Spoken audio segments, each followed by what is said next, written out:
signature champions against him, and that's what I expect right there. As well as the Galio also being left open, there's a possibility of a cannonball composition from Flash Wolves.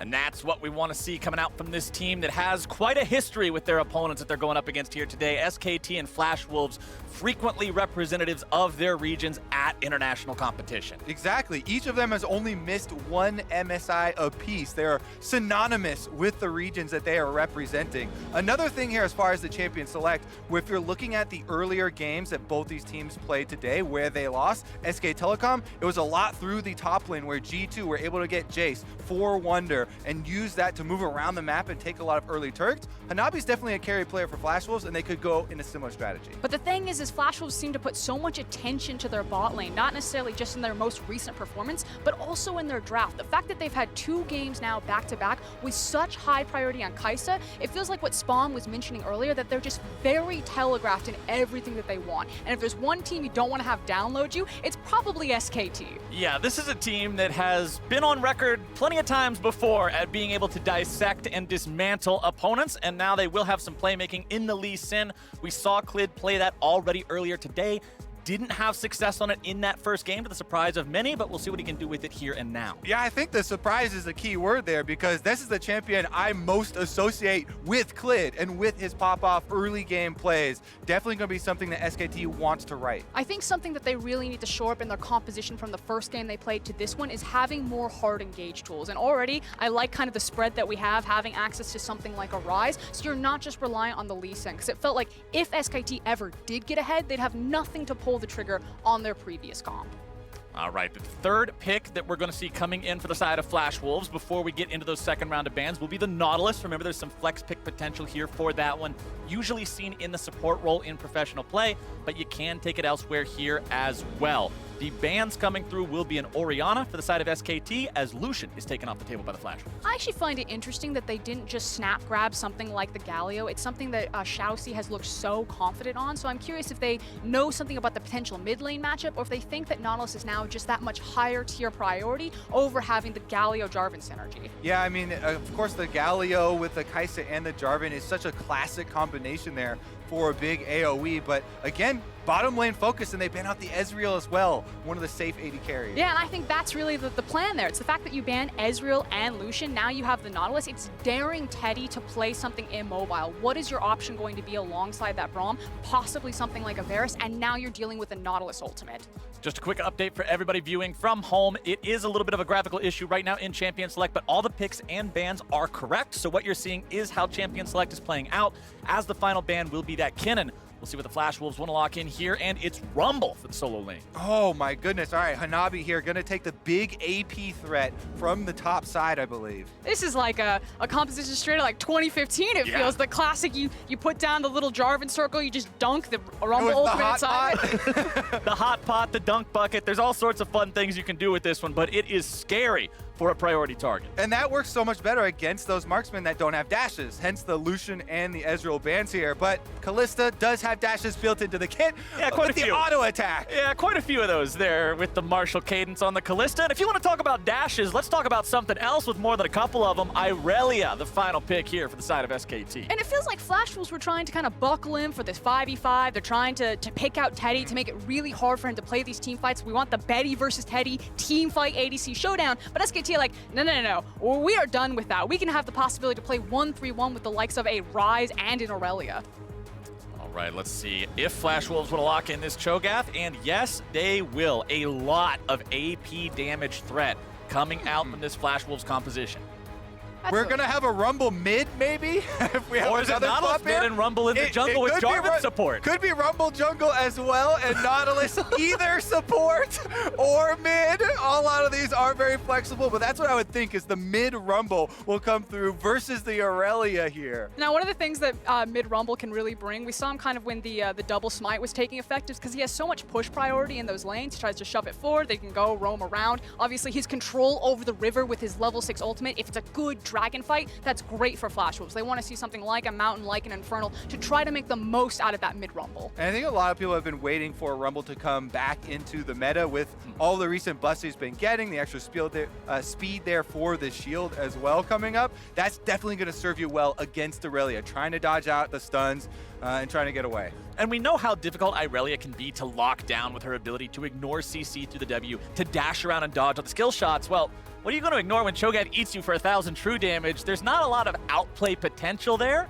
so we'll see if they can manage to lock him down and keep this working, and maybe Flash Wolves can find their first win at MSI here up against their long-standing rival. It still just feels like Flash Wolves are playing a bit of a slower game, however, with this type of composition. Now, that said, someone needs to pick up a win here, and I'm curious who's going to put the pedal on the gas first. Is it going to be SKT, who got slammed in game number 1 across from G2 and decide to speed things up? I think that there are so many options for Clid this time around in the mid and the top lane here. Both of them have setup.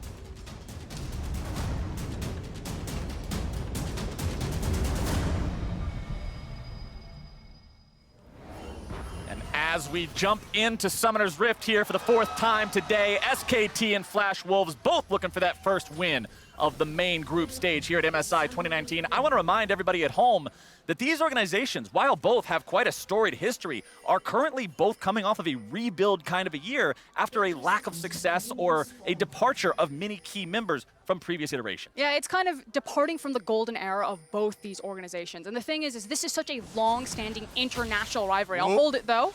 Some level 1 action.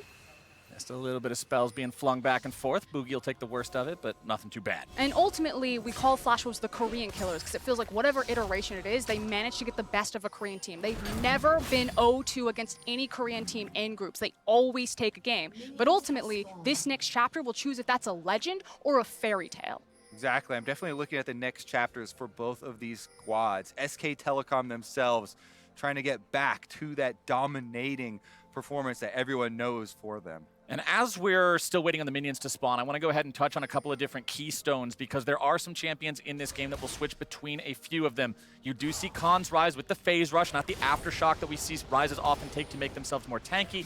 You've also got Bugi's Jarvan running the Conqueror. Sometimes you see something else. This time we're going to see that heavier damage option as bottom side.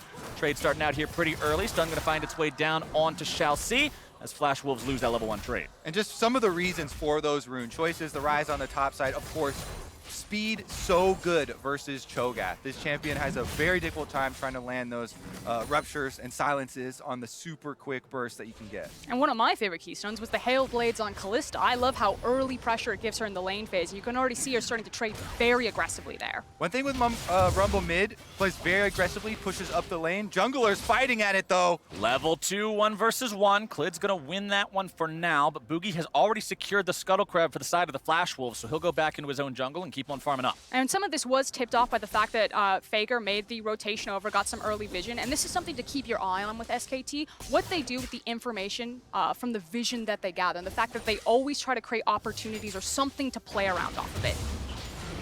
And SKT is a team that, remember, we're not expecting them to have the sort of a game like what we saw last time around from Invictus Gaming and Fongbu Buffalo. This is not a team that wants to explode out the gate early. They build leads in the early game, but they're small, they're controlled. I don't think anyone's going to expect the game that we saw last time. ShiauC going to find himself in the losing end of a trade here, bottom side yet again. Mata now going to be forced to retreat as well as TP comes in. Betty looking to put some damage onto Teddy's health bar, but Rather's made his way into the mix now, going to force out a flash, and SKT retreats. That big teleport there from Rather, though, committing to the bottom side. That's going to be a big cooldown for mid lane. Faker now gets to push out the wave, so he gets a free recall, basically. Doesn't have to use his teleport to get back to lane because the minions are already pushed up. And now it's kind of a question of what does that mean in the long term for both of these mid laners? I feel like it's going to hurt Rather a little bit if he does fall behind to the EXP. I'm curious how much he actually lost to that tower as he got there just in time, because those ultimates will mean so much in that 1v1. On the same token, you're talking earlier, Froskurinn, about the bottom lane focus. Now there is no flash on Teddy. No heal as well, so bottom lane could be a focus for a repeat gank if they want to make that teleport worth. That was the one thing they got out of it, was Teddy's flash. And speaking of ganks, we look at the position of both junglers. They're both on that bottom side of the map. You can see Clid here having cleared out most of his bottom side jungle. Likely going to go for a back here if he doesn't see an opportunity to make some sort of a play. Meanwhile, Bugi still has all of that bottom side of his own to farm, so plenty of money to be picked up there for the side of this Flash Wolves jungler who, as you guys mentioned early on, is on one of these comfort picks. This is one of the champions Flash Wolves wants to see him piloting. And he definitely needs it because Bugi's been a bit suspect in some of these games right now. You can tell that he's relatively new to the squad, that there are some language barriers there. Now, he is the Korean member alongside Rather here, so you want to see these guys paired up in specific. But if you watch Bugi in very intense situations, sometimes he's not making the cohesive play with his team. Top side, Hanabi flinging out some comments there towards Khan, but nothing too big going to be happening here early on between these guys. ChoGath has so much sustain in lane that Ryze can poke at him a little bit, but won't find too much success, and Khan will be able to farm up rather easily from range. Clid going to see if maybe he can make some sort of a lane gank work here. Hanabi does see that Khan doesn't have much of a mana bar left, and in case he goes in for something, Clid's going to be right there to make it happen. Let's see if they can find the Rune Prison. That one's going to be landing there. Flash over the Rupture. Hanabi trying to get himself away. Clid pursuing. Sonic Wave into the Resonating Strike. Damage coming through. One more hit will do it. And first blood goes to SKT. And this is the SK Telecom with Clid iteration. Everyone's been talking about their early game and a little bit more power there. He uses the flash, ward hops under there with the Conqueror. It's enough to finish up the first blood. And it's so nice to see SKT finally with an aggressive jungler. It feels like this is the iteration that everyone wanted when they had such a legendary maneuver like Peanut. He was looking for a repeat gank there, but the ward still exists. And Hanabi backstop. Yeah, I think Hanabi smelled it too. He's like, oh no, I know this. You give me once, all right, I'll give you that one. But second time, not going to happen this time. That is definitely one of the worst feelings for a top laner. Dying like that for first blood, then having to teleport back out to a deep lane, knowing that the enemy jungler could still be there. He does back off though and avoids a repeat tragedy. Yeah, you basically shove it in and get the hell out of there. Flash Wolves going after this next Scuttle Crab. Remember, it was Bugi who was able to secure both crabs on that first spawn. Let's see if they can continue maintaining control over these neutral river areas. Faker does have level 6. Vanguard Edge up and running. Rather, because he teleported bot early on, doesn't have his own ultimate ready for a fight should one happen. Now that he takes 6, it's going to be available. Let's take another look here at that topside first blood. And you called it, Clayton. It felt like the key thing here was the fact that Clid was able to get the flash over the Rupture, which allowed him to look for the Sonic Wave. Yeah, he's able to get in there, lands it slow as well.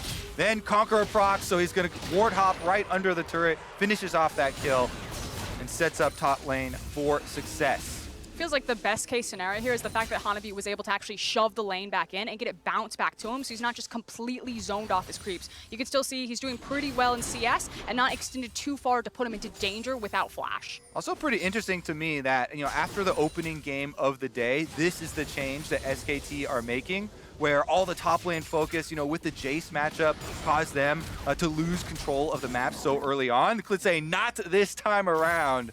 And he's putting so much of his early focus up there, even hovering around once again for another possible move. And one thing that I always think comes up as part of the conversation around who succeeds and who falters in international competition is the word adaptation. Which teams properly recognize the strengths and weaknesses of both themselves and their opponents and make the changes they need to turn losses into wins. And Korean teams, SKT especially, have always been one of the best examples of how to adapt properly, and SKT already seems to be learning from the things that went south in that first game. Meanwhile, on the bottom side of the map where Flash Wolves had the flash burned on Teddy, that thing's almost back up now, and the Kalista's almost level 6. Braum, Kalista lane, both of them being level 6 with summoners is going to be so much more safe. They won't have to spend any more attention. And this is one of the errors or kind of lack of adaptations that Flash Wolves made from game 1 to this game, is kind of recognizing what your strong and weak side of the map, where you have playmaking potential here, as Mata is snagged. Mata will be caught out alone here as his AD carry was able to complete the back, but Mata's was interrupted. However, that's a Braum. He has the Unbreakable. Pretty hard to be able to actually kill him there, so he'll just be delayed a bit on making that recall work out. Bugi, level 6. Clid, level 6. Both junglers have some pretty serious gank potential up and running right now. We'll see if they can make something happen with it, as Rather is going to be clearing out a control ward here in the river. And you can see Bugi staying just out of vision range for that one in case SKT would try to collapse. Yeah, the only unfortunate thing here for Flash Wolves is while their ultimates are ready to go, they want to pick a fight, you can see they're hunting around for it, is that it's a Cloud Dragon. There's nothing to really incentivize SKT to just blindly walk into a river here. SKT are going to pick the perfect moment when they have full information before they look for that strike. And when you look at the comparison between jungler items here as well, Bugi has components. Clid, with the bonus money from the First Blood, has that warrior completed, and that is a massive power spike compared to just messing around, fumbling with those pieces. As you can see mid lane here, ShiauC has made his rotation towards the mid lane, seeing if maybe there's something to set up with the Nautilus ultimate, rumble together. Again, the deep ward from Faker, though, that he placed in lane last time that Bugi came here, has provided him the extra information. But top side, it's Clid making a return trip. Hanabi in some trouble, gonna be kicked back into the brush. More damage coming through from both these guys, and there is no way out. Khan makes sure that's gonna be 2 kills for SKT. And take notes, Bugi, that's how you punish the lack of flash. A repeat gank to make it happen. Meanwhile, cross-map trade, it's gonna be Cloud for top. Flash Wolves doing a good job recognizing, hey, we've got to get something off of this. We can't just allow our top laner to fall behind without making some sort of a cross-map play. They'll grab that Drake for themselves. SKT not in any sort of a position to contest it. But when Ryze gets off to the races, that is a scary prospect. This champion is one of the most dangerous. He's put in a good spot to split push. Yep, able to get some extra damage on the turret as well and try and knock off one of those plates for himself. So extra gold after the fact. This time also getting the kill credit now means that the money is going in the right spot. And the scary thing is SKT are now at, I believe, a 2K advantage in this game with the composition that's able to play different iterations, multiple lane assignments rather than what Flash Wolves are running. So if they get ahead, they're just going to stay ahead at this point. Flash Wolves need to really start playing around the window, play around the Rumble ultimate. They need to make things happen. And getting ahead and staying ahead is actually pretty relevant when you look at the stats of Flash Wolves throughout their regular season play in spring 2019. When this team gets an early lead, they're pretty consistent at being able to close it out and push that towards a victory. But when they don't have the early lead, they're pretty consistently in trouble. This team doesn't do nearly as well playing from a deficit. It's like you were talking about, Frost, towards Bugi, but towards the whole team. When they're in those high-pressure situations, when they got to make something happen and the pressure is on, it doesn't always work out for this team. And I feel like this Rift Herald pickup is going to cause a lot of problems for Flash Wolves here. This is going to be a very big tool for SK Telecom, pushing this ahead. There are still turret plates for another 4 minutes left in this match. And Faker has done such a good job in the mid lane, not overextending himself, even though multiple attempts from not only the jungler, but also the support have come through mid lane. He's just absorbing so much pressure. I love the point that you bring up about the tower plates. Feels like early Rift Heralds, the ability to just springboard someone into a massive snowball, especially when you can pick between an Irelia and a Ryze, depending on where you use that Rift Herald. It's no longer just about cracking open the map. It's about getting that item advantage and using that to leverage everywhere else. And guess what? He's back on the top side of the map here. Pinging between both solo lanes is Clid. Faker deciding he's going to start off a fight here in the mid lane. TP also going to be used. Faker looking to get himself away. Nice flash coming out from the EQ combo. The Jarvan looking to make the cataclysm happen. A lot of juggling going on to Mata, but he will be able to get himself away. Flash Wolves look to make the play, but SKT gets everybody out. Oh, that Jarvan ultimate actually created terrain in front of the Nautilus hook that was in the air there. So it's stuffed to ShiauC's attempt at engaging as well. And Faker and the rest of SK Telecom get out alive with a commitment from ChoGath that is almost another plate for Khan. And with the Rift Herald, that's going to be a whole turret. And that's the thing. It's the fact that, again, Faker absorbs so much pressure, and in the end, it's Khan who is suddenly on the front foot. And this is not just the full turret, this is the full turret plus every plate in the kitchen, ladies and gentlemen. That is the importance of using Shelly before 14 minutes. It's so much extra gold in your pocket, and it's a 3K lead for SKT. Felt like Khan went back and said, no, allow me to carry, give me the gold, and he's getting it this time around. As we take another look at this one, that Dragon's Rage kick delays the Cataclysm for so long right there. Yeah, Bugi was able to get the flash on the EQ there, knock up onto Faker, but there wasn't damage to follow it up. So no conversion for Flash Wolves, and SK Telecom feel very good opening up the map here with first turret falling on the top side. This is going to start to open up their options. I like the fact that you mentioned the damage wasn't there, Kobe, because when you look at a champion like Rumble, you're thinking, oh, mid-game, that's where I'm expecting this champion to pop off. That's what I want to see. But when you look at Faker's inventory, early Negatron Cloak plus completed Mercury Treads, he's saying, all right, I'm going to put a little bit of a pause here on the normal Irelia itemization of Tiamat into Trinity Force basic cookie-cutter power spike, and instead adapt to this game, make it so this Rumble can't get that mid-game power spike he's looking for, and shut that down. And it's the fact also that Faker knew that he didn't have to be pushed forward in this lane, you know, if he's not having the Tiamat, if he has the Sheen, and between his passive and the Sheen and the Negatron, he's basically winning out all of these trades every single time in these short instances. Another pass mid here for Flash Wolves as Nautilus returns. burns for Faker. And the flash is down, but still, they're unable to get any sort of aggression out of him at the right time and punish it. It's a completely different Flash Wolves, but it's the exact same playstyle. Every time this organization plays Faker, they always camp his lane. And because we didn't get to see Faker at Worlds, the last international competition we really had, maybe some people out there might have forgotten, but this happens to him all the time. So often teams try to shut him down, and time again, the man is immaculate at absorbing pressure and not having it be a liability. Now it's Clid looking to make a play onto ShiauC, who's going to be knocked out of position. Nice Dragon's Rage, going to make sure that one happens. And the Nautilus goes back to the depths. It's Teddy getting the kill on that one. And guess what? The Ocean Dragon is about to come up, so SKT probably going to have control of this area of the map at the perfect time.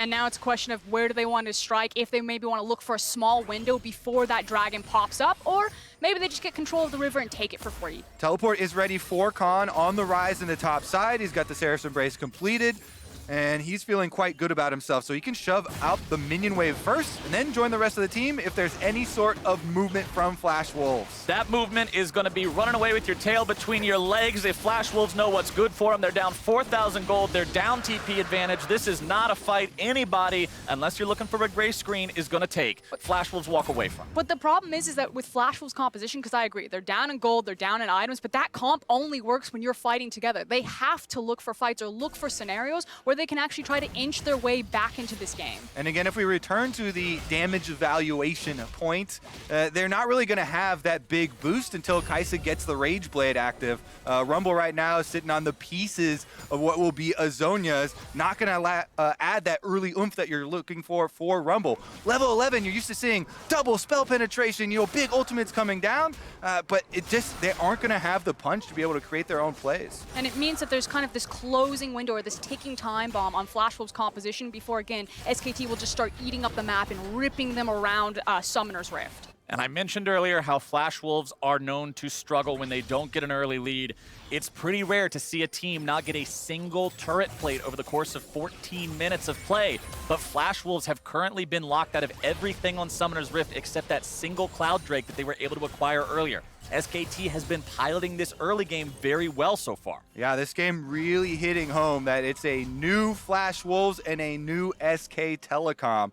Different looks definitely coming out. Khan on the top side, who got so much of the early attention, feels really free here to continually shove out these lanes. And he's going to continuously punch down on Hanabi right now. Now, ChoGath is in a situation where I feel like he has to choose to die against Khan, especially on this type of lane. He can now just kind of be that front tank unless maybe two members visit him up into the top lane. So I figure that SKT are going to try to problem solve how to break these other structures in mid and bot. And if we try and look at it for the more difficult side for Flash Wolves, where their opening will be, there is a Righteous Glory completed for Hanabi, so maybe the ChoGath, they find some sort of initiation with him and Jarvan being able to, collapse onto the other side of the map. Got a little bit of time to wait for his teleport to come up before they can actually all converge, but that might be the thing that they're looking for, because now the Oblivion Orb does come in for Rumble. He's not going to complete the Zonias first, and he will have that punch of the double-layered spell penetration. And as Frosk mentioned, Flash Wolves have to find the opportunity to use this team fighting comp to find that big multi-man engage and make that win condition sing. But the problem is, you're down 4,500 gold against a team that ranked #1 in the LCK at converting advantages and leads at 10 and 15 minutes into wins. SKT is not a team that gets ahead and then accidentally throws it away. They are a team that gets ahead and then slowly but surely, bang, bang, bang, that's the nails going into your coffin one after another. I mean, you know that better than anyone else, Clayton. You've seen what they can do to teams even when they do have massive. That said, just because Flash Wolves know what they need to do, it also means that SKT know exactly what they need to do. So you can see that river, that vision is completely lit up, and they're just cheating in between mid and bot, chipping away at these structures, recognizing that Flash Wolves are probably going to get desperate, probably look for a team fight. But as long as SKT can wait it out, curate the exact team fight that they want, it's just a matter of time. Next Drake will be that Infernal, spawning in under 2 minutes. Baron will be spawning at almost the exact same time. SKT with total control over the bottom side river right now. You can look at the vision game being played.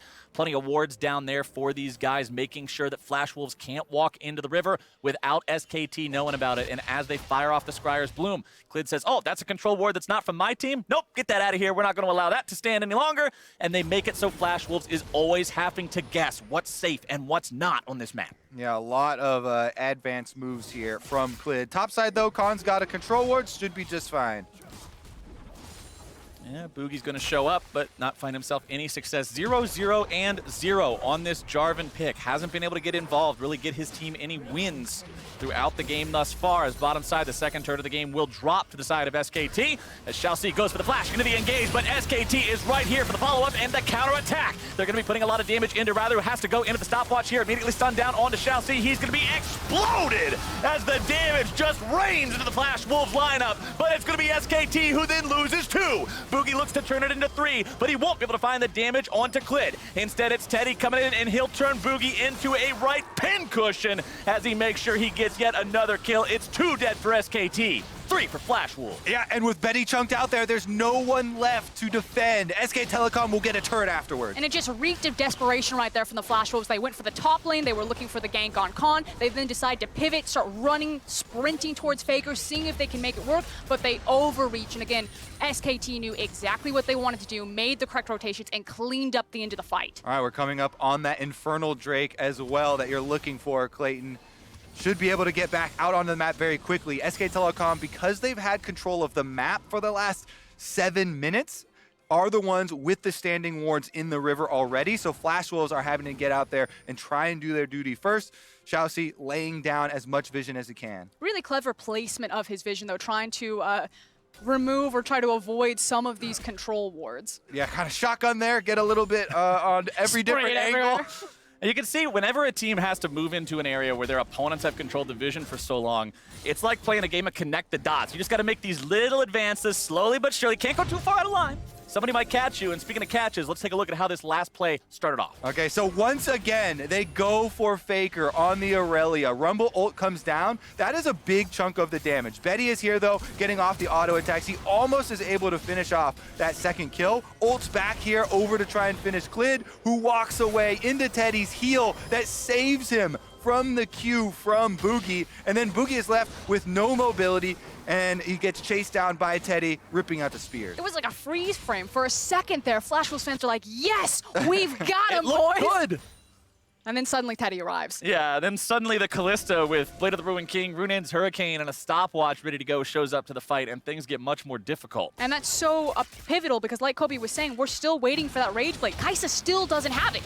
And Hanabi's going to find himself in a bad spot here yet again. Clid going for the kick there, but they don't have the burst to take the ChoGath out in time. Mana not going to find the knock up there. A little bit of a mispositioning on the accuracy for the Glacial Fissure means that they will not get that kill.